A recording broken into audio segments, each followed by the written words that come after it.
Welcome to the South End Zone. It's time. We got 5 weeks till the regular season starts, Tyler. Mm-hmm. I already said his name. You know that's Tyler. I'm Chad.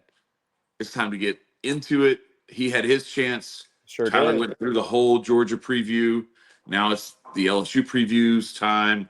And I know it's tempting to jump into Garrett Nussmeier, Brian Kelly on the hot seat, all the transfers and everything else. But no, like to me, the biggest topic, the biggest question that everybody has is what are we going to do at offensive line? Who's going to protect Garrett Nussmeier, give him time to throw to those receivers?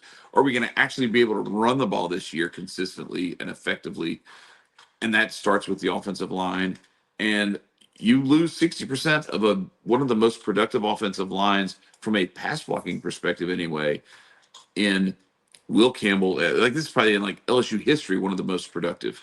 Will Campbell at one tackle, Emory Jones at the other tackle, Garrett Dellinger at guard. And if you really want to look at it, like I know that Emory Jones and Will Campbell get all the headlines. They're the guys who went highest in the draft. But Garrett Dellinger was the guy who, when he got hurt against Texas A&M, that's when LSU started to like really slip. You saw the way that Garrett Nussmeier was pressured against Texas A&M the rest of that game. You saw how he was pressured against Alabama later in the season, and Dellinger just it left this huge hole by his absence. So what is LSU going to do to replace that? Well, the answer is some guys whose names you're going to remember and recognize because they were filling in already, playing major roles last year, and some other guys who were like big recruits the last couple of years who are going to come in. And then, of course, LSU went heavy in the portal and got some veteran leadership there. So, most likely, where we're going to be looking at is Tyree Adams, who filled in quite a bit at tackle. He's going to be playing, and he played at guard as well until he got hurt. He'll be back playing left tackle, most likely. You'll have DJ Chester, who played at center last year, most likely kicking to right guard. Weston Davis, who didn't get a whole lot of playing time, but he'll be at right tackle. And then you will have two transfers, Braylon Moore at center coming in from Virginia Tech, and Josh Thompson coming in from Northwestern at left guard. So Braylon Moore will be at center. And then, of course, you've got some other guys, Carius Kern, Solomon Thomas, these dudes who came in as highly touted freshmen in this big time recruiting class. And then the guy who kind of gets forgotten in all this is Paul Mabenga, who actually played when Garrett Dellinger got hurt, played in his place for the final 5, 6 games of the season at left guard. So a lot of returning like depth, but also like experience at the position.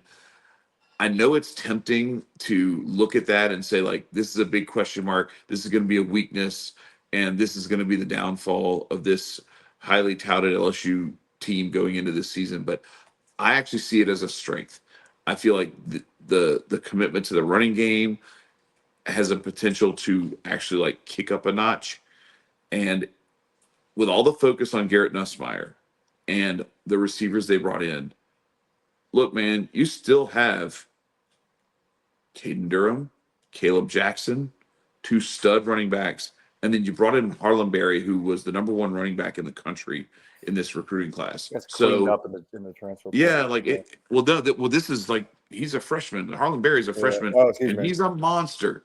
He is a monster playmaker, like quick, fast, like all it, just super explosive, and is not necessarily like a banger, but is the kind of guy who is not afraid to mix it up in the trenches and throw his weight around. Uh, So anyway, what were you gonna say? I'm sorry. I'm just fearful of Garrett Nussmeier with a clean pocket. Like, for other teams, Garrett Nussmeier with a clean pocket is a dangerous man. That's all I gotta say. Well, so one of the things, and this is the thing that's interesting about that, because for I think it's tempting to look at the offensive line and just say, oh well, he had all this time, he had this pocket, he had like some of the best pass protection possible, and that's why he did what he did. So he's naturally going to take a step back because that offensive line help's not going to be there. What people seem to forget is LSU had no like burners last year. Yeah. at receiver. We went from Malik Neighbors and Brian Thomas to Yeah. C.J. Daniels, who was a possession receiver who couldn't create separation, and that's why he ended up transferred out to Miami now. Which good luck Carson Beck with him. I mean, he'll catch the ball. He may not be open. You may have to throw it through a defender's hands to get it to him. But and I look, no shade against C.J. Daniels. He played well. He was fairly reliable. But like, and then Kyron Lacy, R.I.P. But Kyron Lacy was not a burner either. He was a big, fairly athletic, could get some separation, but it was mostly with like using his body and angles. He was not outrunning anybody. And I think you look at now, as we talk about these transfers, you have coming into this lineup, you got Nick Anderson from Oklahoma, who threw up 1,000 yards as a sophomore a couple of years ago, was hurt most of last year, had that big touchdown against Texas from Dylan Gabriel in the Red River rivalry back a couple of years ago, the famous game that nobody expected Oklahoma to win, and Yep. somehow they pulled it out. You still have Aaron Anderson, who is like quick. He's got some speed, but he's not like a hyper sprinter type. Um, but that's a guy returning.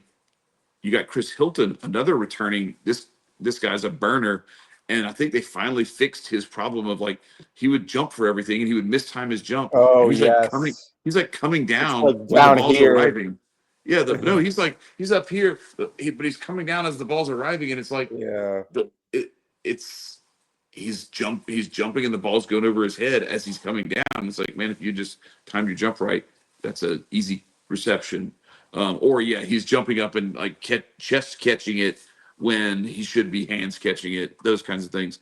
But Barry and Brown, it was funny. Like Garrett Nussmeier at SEC Media Days a couple of weeks ago was saying that like he's not sure if they have anybody who runs over a 4.40 in that receiving core. So, Barry Brown is one of those guys. He reminds me a lot of we talked about in the Georgia episode. We talked about Zachariah Branch. Reminds me a lot of that elite kick returner, and like great like burner speed to the point that like when he was at Kentucky, he was used a lot in end arounds, just jet sweep type stuff where they're using him in all kinds of ways, little bubble screens and just ways to get the ball in his hands and let him run.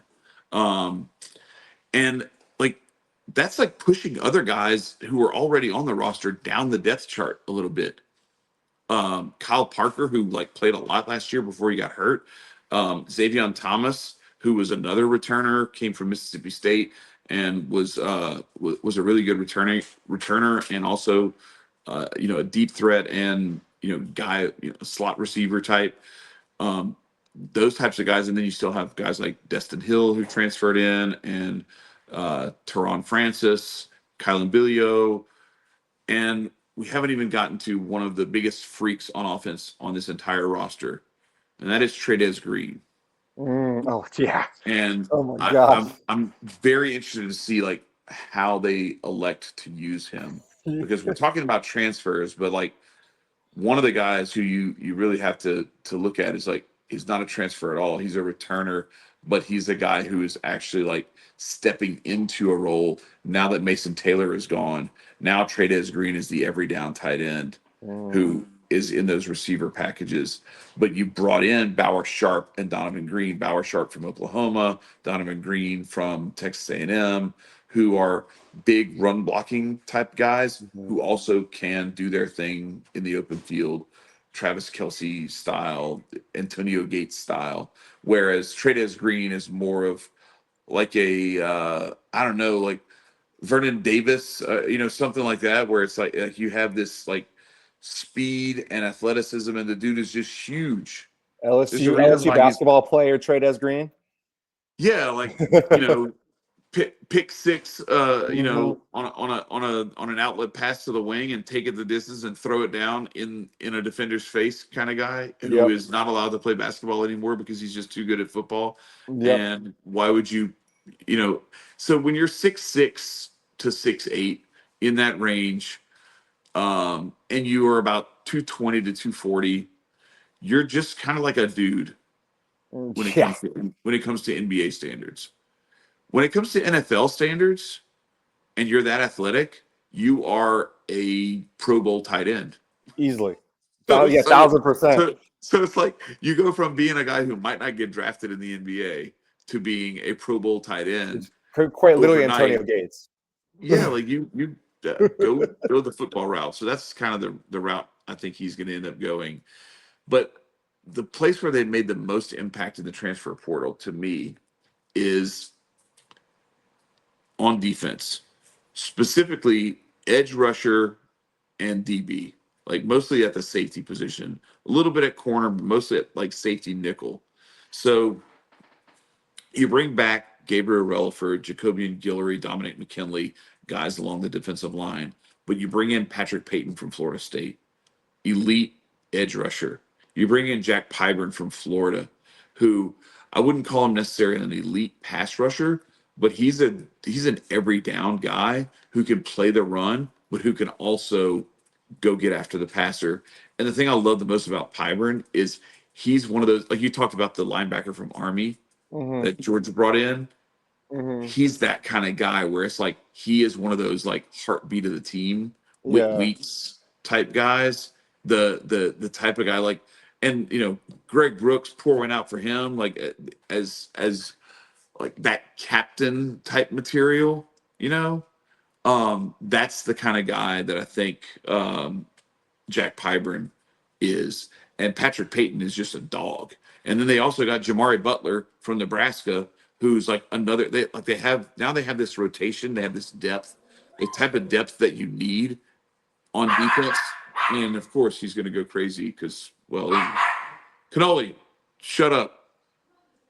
Anyway, yeah. So hey, look, guys, this is what happens. The dogs bark. And when the dogs bark, it's time for upsets to happen. It's And I'm true. hoping there aren't that many upsets when LSU is playing because we're favored in almost After every game. talking about the schedule. Yeah.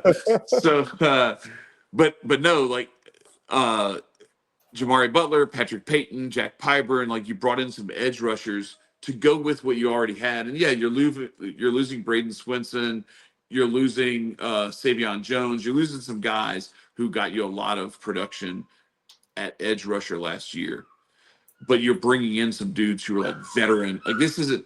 I've compared this a lot with you and with some other folks, some friends of mine and everything, LSU Hmm. fans.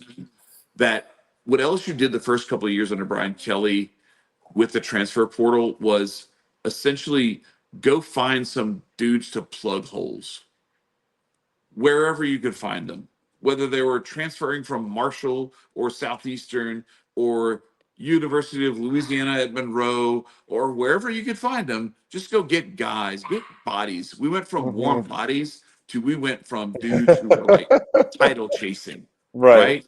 So like these dudes came because they're like, no, I'm going where I think I can win a natty this year. True. And Brian Kelly saying like we're taking receipts and we'll see you in the national championship.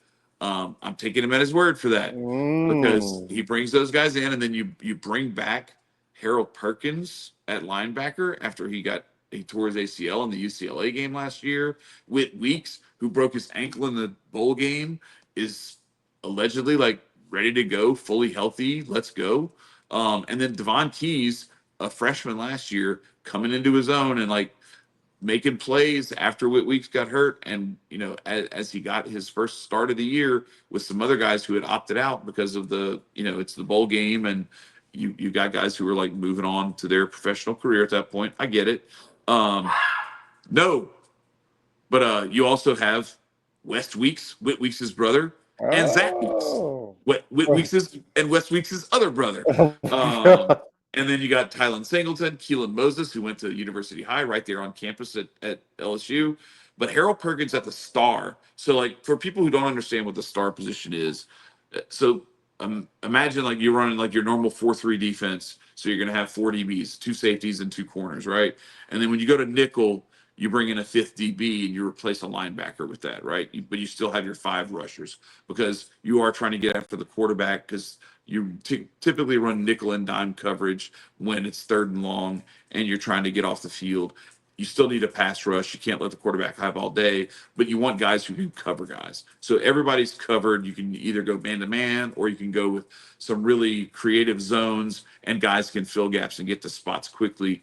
What the star position does is it allows you to basically stay in a base 4-3 defense and still practically play nickel.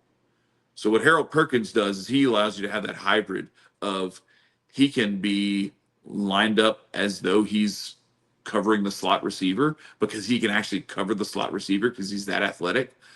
But he also might just pin his ears back and go kill your quarterback. Yep. This is a pro Harold. This has been a pro Harold Perkins podcast since almost the genesis of this podcast. Right. This has been he is a freak. And I know that I am not an LSU fan, but half of this podcast is LSU. And I have wanted good things for that man for a hot minute now. And this is Brian Kelly. Use him correctly for the love of God. And let him do the things that he does so well. And guess what? You might just win some football games when you have him and Whit Weeks on the same side of the ball. I'm just saying. Yeah. And honestly, I'm a little disappointed, not just because his injury, I think, was, obviously it cost him the season and it cost LSU, his presence on the field last year. But I think it also cost us as fans and everybody who had questions about his usage. It cost an opportunity to see what might have evolved and developed had he been healthy the rest of the year, because I think it was starting to move in that direction. Everybody recognizes that in 2022, he came in as a freshman. They just let him run out there with his hair on fire and go kill quarterbacks. And he was meeting them at the mesh point and blowing up the running back and the quarterback at the same time, Jadeveon Clowney style. He was just a man possessed, right? And if you had a running quarterback, didn't matter. He would just go mess up your running quarterback's day in the backfield and make it to where he was no longer running. He was running for his life quarterback at that point. So I look at something like that and it's, you move forward to 2023 and you can understand why maybe his handlers and some of the folks who, close to him wanted to put down some tape with him playing more of a traditional either will linebacker or maybe even a hybrid middle linebacker or inside linebacker role where he played gap fill, just let me play good run defense. It's not his game. And he's fish out of water when it comes to just occupying a blocker and letting the weak guy come over and make the tackle, right, or waiting for someone to occupy that blocker so that then you can come in and sweep and make the play. He was, I think, trying to play the role that he had been playing with his hair on fire, but in a role that's supposed to be more disciplined. And it was a bad fit. And I think they started to try to move him out of that last year. And then he got hurt 4 weeks into the season. So we never fully got to see what he was capable of. And now that they have officially made the move where, no, this is his role. He's going to be the star, which is basically a nickel in nickel and a will linebacker in 4-3. It's perfect. He never comes off the field. Whit Weeks never comes off the field. That was the other thing. So they had him and Greg Penn and Whit Weeks, and they were trying to figure out which one of them was going to be on the field. And even in 2022, he wasn't on the field all the time to begin the season that year either. Yeah. So I think they've been constantly searching for how to fit him in, and this to me seems like the perfect spot. So anyway, enough about Harold Perkins. I have the transfers banner still up there, and we're talking about Harold Perkins. That's how big of a deal he is. Maybe I needed to put H. Perk at the star as one of the topics, so we could have had a banner for that.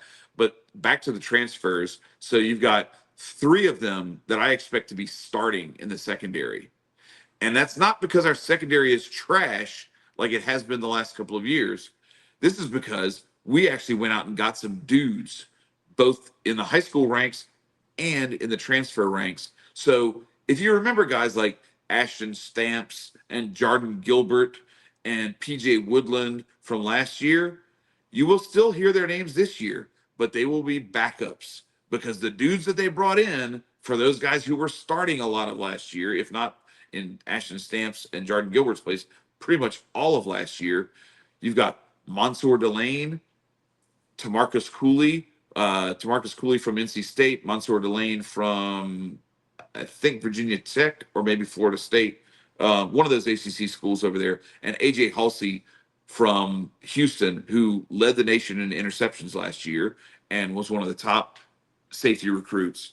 So you've got those guys who are like pushing guys like Jordan Gilbert, Deshaun Spears, Javian Toviano, Ashton Stamps into backup roles, which is fine. Like those guys are still going to get plenty reps throughout the season, and you always want to have that depth in case anything happens. But the difference that I see is these are dudes you recruited out of high school who are worthy of being where they are, and they are combined with guys you brought in from like legit programs who were veteran guys who put up numbers and were playing major roles for high quality defenses in Power Five, Power Four conferences last year, not going and getting guys from like D2 schools or Division One, FCS schools, or maybe borderline should be FCS, but they're FBS schools like LSU has been doing the last few years. So that's a big step in the right direction. But the biggest one is not a transfer at all, and that's because it's CJ Pickett, incoming true freshman, number one corner in America. And this dude has Derek Stingley written all over him. Oh, yeah. Big, long, rangy, 6'2", 6'3", long limbs, elite speed, elite quickness, elite hands, like just a dude. So you'll have him starting across from most likely Mansour Delane, and then you'll have Tamarcus Cooley and AJ Halsey at the safeties, with some guys moving around, and some of those other guys playing backup roles and having an opportunity to get some time in. And the other thing is, so you don't want to know when you know your team is really going for it. When your team goes and gets the best transfer punter out of the portal. Grant Chadwick from Middle Tennessee State. That is a like punter's name. He averaged 50 yards a punt last year, and like his returns are like next to nothing. Like so many punts inside the 20, it'll make your head spin. So many punts inside the 10, it'll make your head spin even more. And then they bring back Damian Ramos, and of course they went and got Barrion Brown as a kick returner / receiver, and they already had Xavier Thomas. So you've got some dudes who can run kicks back for touchdowns. So like the big playability, and the other thing is like when you go get a punter out of the portal, that to me is like, yeah, we're not going to have the punter cost us a game because he shanks one sideways on 4th and 2 on our own 48, but we're punting because we don't want to give the ball away at midfield, and we're just trying to play conservative. Because there are times where like I know it seems tempting to go for it on 4th and 2 from your own 48, but there are some times where it calls for it. You're up by 2 touchdowns. There's 3 minutes left. You know what? Let's make their offense actually drive the length of the field on us. Well, if your punter shanks it out of bounds and you're giving the other team starting position at their own 35, 38-yard line, you didn't really do yourself a whole lot of favors. You probably should have just gone for it on 4th down. When you go and get a punter like this, you're telling teams, like, we expect to be in games where we're going to bring our closer in. We're going to bring in our middle reliever to get a lefty out. And that's what that's what going and getting an elite punter out of the portal is. That's amazing. It's having a left-handed reliever who can get lefties, because you might need him for one hitter, but you're going to get that hitter, by God. Are we going to have any Brad Wing fake runs to the outside style stuff with this guy? Yeah, well, hopefully he doesn't celebrate and get a penalty before he scores like Brad Wing did. But I don't know, maybe. But look, we all know what this whole year is about, there's a couple of things that it all boils down to. The first is we are all aboard the Nuss bus. And that's not to say that a transfer that LSU got that kind of, slips under the radar a little bit. Michael Van Buren, Georgia fans are all too familiar with Mr. Van Buren. He hung 300 yards on you guys and a couple of tuds, maybe three. Granted, you still won the game, but remember that game when we were watching it? We're like, what the hell's going on? Why is Georgia about to make this way too close with Mississippi State? The answer is Michael Van Buren. So he's the backup in case anything should happen to Garrett Nussmeier. And reviews are in, and people are pretty high on Mr. Van Buren. Should anything happen to now, yes, LSU's national championship hopes take a big step back if anything happens to Garrett Nussmeier, but the backup position is in good hands. And then Colin Hurley survived a pretty scary accident and is actually back healthy again and should be ready to go for fall with no problems after a car accident. But Garrett Nussmeier is the dude that everybody's looking at. And look, man, there's one guy who led the country in passing yards for guys who were coming back for 2025. And that man's name is Garrett Nussmeier. And the other thing is, I look back at a couple of other guys who played 2 years as a starter at LSU at quarterback and had expectations around them for both of those years. The first was Joe Burrow in 2018. And people seem to forget this, but Joe Burrow did not have it was solid. It was decent. It was maybe a little better than Danny Etling. But it kind of gave you Danny Etling vibes a little bit, to be quite honest.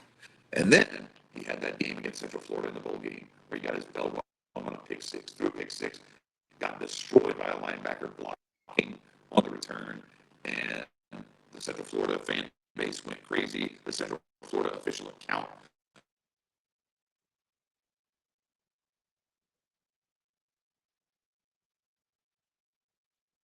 Chat, I think you are completely frozen on my side.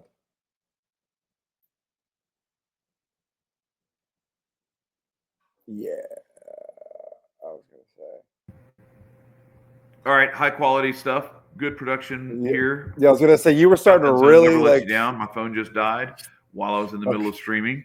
Doesn't matter. We're going to keep it going. The south end zone never stops. I don't have a camera on this computer, so you're just gonna hear my voice. Okay. But Joe Burrow got up from that and tweeted, "I'll take the 4 touchdowns and the win. Thank you very much." And Garrett Nussmeier, to me, has that same type of energy, the same type of energy that was displayed by one Jaden Daniels, who also had a lackluster first season as LSU's starting quarterback, although he did win the SEC West and almost won the SEC if one Georgia defensive lineman hadn't picked him up after breaking his ankle. But you know who came into that game before Jaden Daniels went and won the Heisman the next year? The kid that came into that game was Garrett Nussmeier, and he more than got it done. What did he hang, like 200 yards and 4 touchdowns on you guys?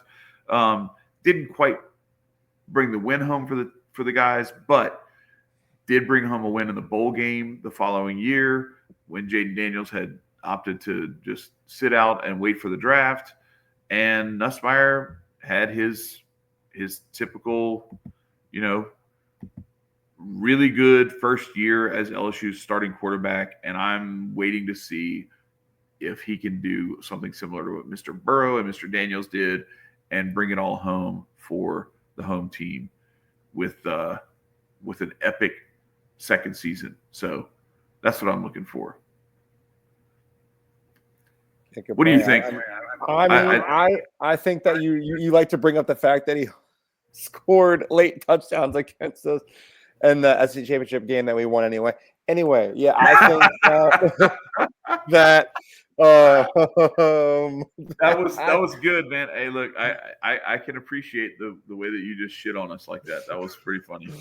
I know I have a lot because of the things that you said. You said what you just kind of explained to everybody before, the quality production kind of cut out, that the last couple LSU quarterbacks have had a season to figure it out and then the season to go with Joe Burrow and Jane Daniels. And Nussmeier had the flashes last year with some mistakes thrown in, if I'm being honest. I think you would agree with that, Chad. But the good was really good. The good was great, if we're being honest. So it's a matter of continuing that level of great.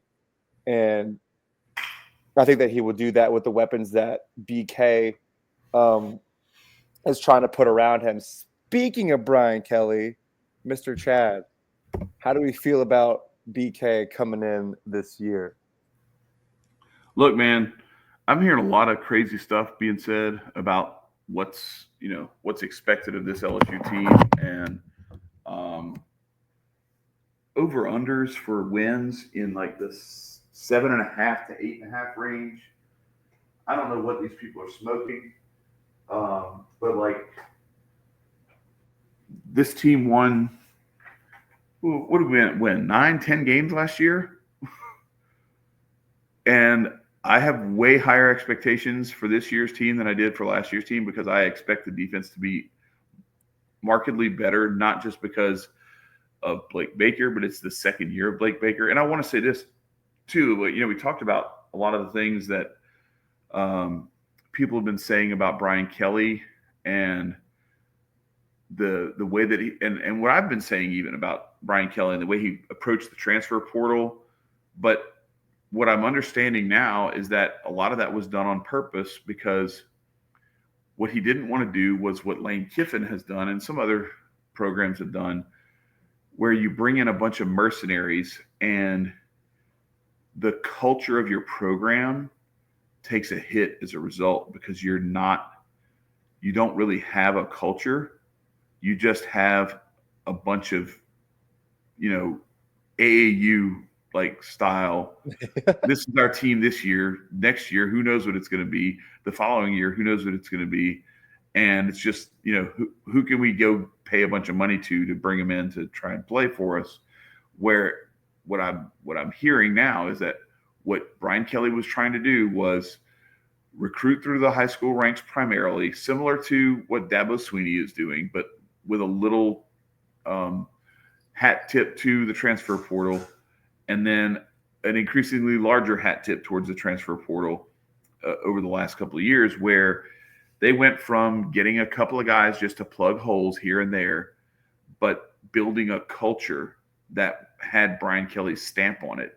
And now that is established, you can bring in a Jack Pyburn, a Michael Van Buren, a Barian Brown, a Bauer Sharp, a Donovan Green, and Nick Anderson. You can bring in Patrick Payton, Mansour Delane. You can bring in all these dudes, like a huge transfer roster of veteran guys. But the rest of the roster already has the download of what is expected day in, day out from a Brian Kelly coached football team. And so, yeah, I mean, if this isn't a prove it year, I don't know what is a prove it year. Like, you have a second-year quarterback. It's your fourth year as the coach. You are expected to contend for a playoff spot, national championship type level, maybe outside looking in, if we're being honest about, where the top 5 teams programs were expected to be last year. But this year, no, like this year, there are a lot of teams who are looking at this like, all right, there's Cade Klubnik, there's Garrett Nussmeier, there's Drew Aller, there's like, I don't know, who else is there at starting quarterback? As far as like return, I mean, Carson Beck has a lot of hype. Arch Manning. No, but he's on a completely different team. Right, exactly. About, not many guys have returned. PJ Lagway at this point. Huh? Right. It's like not many guys have like the experience with being a returner simultaneously. It's literally the guys you named. It's right, it's and the Drew same Aller, head coach, Cade Klubnik, and it's Nussmeier. Offensive coordinator and everything. Right. So like, it's those 3 guys, and that's it. Maybe Arch Manning, but he's not a starter back-to-back No, years. no. Like this is like guys who started last year, the whole year, and who are coming back, and everything else, the offensive coordinator, head coach are the same, and they're with the same program. So yeah, like there's a huge expectation level for Brian Kelly, and the biggest thing is like I think it starts week 1, and I think it's cool that he is bringing this 1-0 mentality to the program, because I think the last couple of years it's been a more broad, like we're treating we're looking at the whole season and one game doesn't define us kind of mentality, right? Which I think still is the thing, but I think because you can't let one shot, one pass incompletion, whatever define you, right? But I think when you've lost as a program 5 in a row, week 1 or season openers, and as a head coach, you've lost all 3 since you've been with the program, 2 to Florida State, and then last year to USC. I think you got to win this one. And by the way, it's at Clemson, week 1, and Clemson is like one of the fake favorites Death Valley? to win the national championship. What? The fake Death Valley? Yeah, the fake Death Valley. But it's week 1, and you've got a team that is expected to win or contend for a national championship. A team that is, like, from all predictions, a lot to make the playoff, right? It's crazy, the amount of especially with a team like Clemson, like from 1 year to another, it's like, oh yeah, they're just back, they're just ready, like their defense is nasty, and they're ready to do this, that, and the other thing. It's crazy. Like we went through 2-3 yeyears of people crapping on Dabo not playing the transfer portal game, and now it's just like, maybe he was right. Yeah, it's true. Yeah, Dabo knows how to develop guys. I want to know though we want good things for both of our teams on this show here. For sure. But what is the benchmark, quote unquote? Like if y'all miss the playoff, is BK out? I mean, if he's for one not reason out, or another, if like he's you not missed the out, playoff. it's starting similar to what happened with Les Miles. The grumblings start where it's basically like, okay, at what point are we getting rid of him? Right. And you will like right now, I think it's 80-20. 80% of people are cool with keeping him, and they're looking forward to this season, and they're happy to like just be like full on bought in if we have a winning season, not a winning season, but you know what I'm saying, like a successful season, win, possibly make an appearance in the SEC championship, definitely make an appearance in the playoff, and make a run in the playoff, hopefully a deep run, maybe even win a natty. There's a 80% of the people, and then the rest of the people are like naysayer, hater, like the kind of the people that are in every fan base who are just negative for the sake of being negative all the time, because they're more often than not going to be right, because it's hard to be successful. So unless you think your program is going to win the national championship every year, the haters are going to be right more often than they're wrong.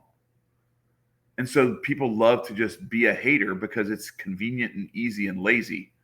But the reality is, when they're wrong, they just turn right back into fans again and talk shit about how awesome everything is. And I'm like, no, you don't get to enjoy this. You were a hater. Shut up. Sit down. That's fair. No, I can't disagree with that. But that runs a very serious risk of going to 50-50 if we don't make the playoffs this year. And once it turns to 50-50, you don't have anybody protecting you anymore when the board decides they want to fire you. There's no fans that are going to like rally to your cause or anything like that. No, you're out. You're done. So what I think is, like, this team's got to make the playoffs. And if they're going to do that, it's going to take running through a very difficult schedule and making some things happen. But I think this schedule sets up very nicely for LSU. You start off with Clemson week 1, and yes, I know that's going to be a tough one. Not saying it's not. It definitely is. But you go win that game. Even if you don't win that game, it's a non-conference game, and you still have everything in front of you, and you're okay. But I see them going in and taking care of business in that game. Then you get Louisiana Tech at home. Then you get Florida at home. So Louisiana Tech pretty much guaranteed win there. Southeastern after Florida, also a guaranteed win. That game against Florida, the good thing you have going for you is a loss to Florida last year. So you get that revenge factor against DJ Lagway. Ole Miss on the road in Oxford, but it's not the same Ole Miss that you narrowly beat last year in overtime. And then you get South Carolina at home. And so if South Carolina is looking for revenge, they're going to have to do it without Kyle Kennard and without Rocket Sanders and some other dudes. And they're going to have to come do it in Tiger Stadium. And then you got Diego Pavia, who I love the dude and I love that whole program and the story and all that good stuff. But Vanderbilt, it ain't the same. And I don't. I see LSU going in there and handling business in Nashville. Texas A&M comes to Baton Rouge. So again, just like the Florida game, you've got a rematch and you've got a revenge factor, and you get to play at home.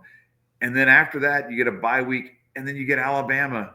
And before that, so like in between the Ole Miss and South Carolina game, you also get a bye week. So it's like you get Clemson, essentially a bye week with Louisiana Tech, although it's not really a bye week because you have work to do. You don't get to have a full bye week because you have a game actually. Then Florida, then another one of those like a pushover game. Then Ole Miss, then a bye week South Carolina, Vandy, Texas A&M, then bye week Alabama. At Alabama, for some idiotic reason, we play way better in Tuscaloosa than we do in Baton Rouge. I don't understand it, but it is what it is. Then you get Arkansas at home, Western Kentucky at home. And then what I have actually said to a lot of people is the game that probably concerns me the most is that Oklahoma game at the end of the season in Norman. Going to Norman. Assuming John Mateer is still healthy, and I'm is right what they thought he was. Yeah, what he and Ben Arbuckle are going to be able to do with that offense. And Brett Venables doing what he does with a defense. I'm a little concerned about that one. But like, what do I see LSU doing against this schedule?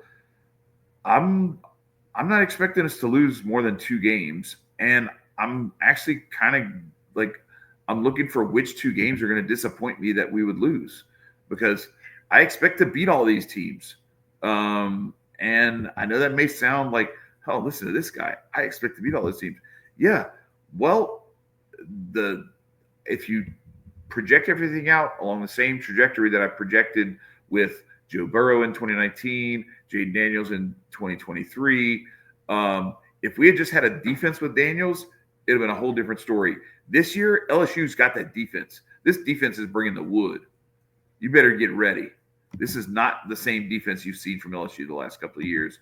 So I really think this is yes, it is a prove it year for Brian Kelly for obvious reasons, and I fully expect for him to get it done and get this team to a playoff.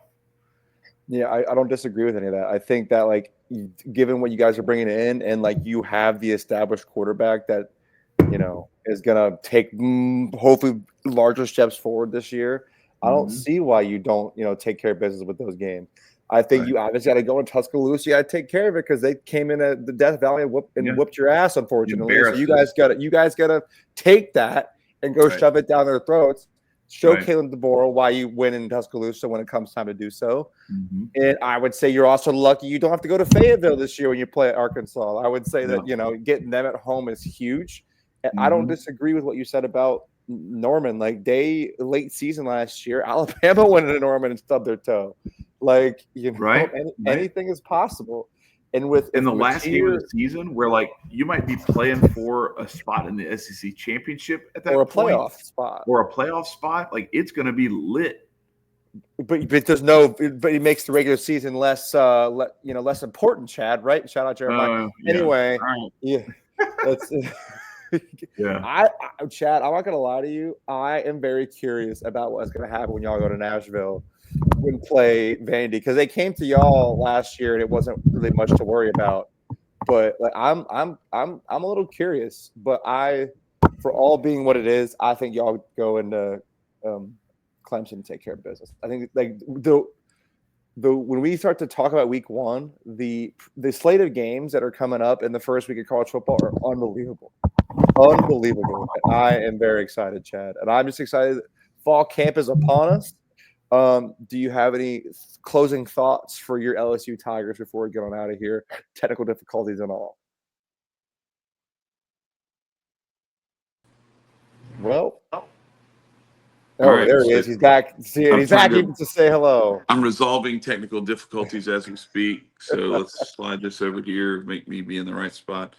Yeah, sorry about that, folks. It's modern technology. What can you say? Um, yeah, I mean, I'm hyped. We got 5 weeks, bro. 5 weeks. 5 weeks.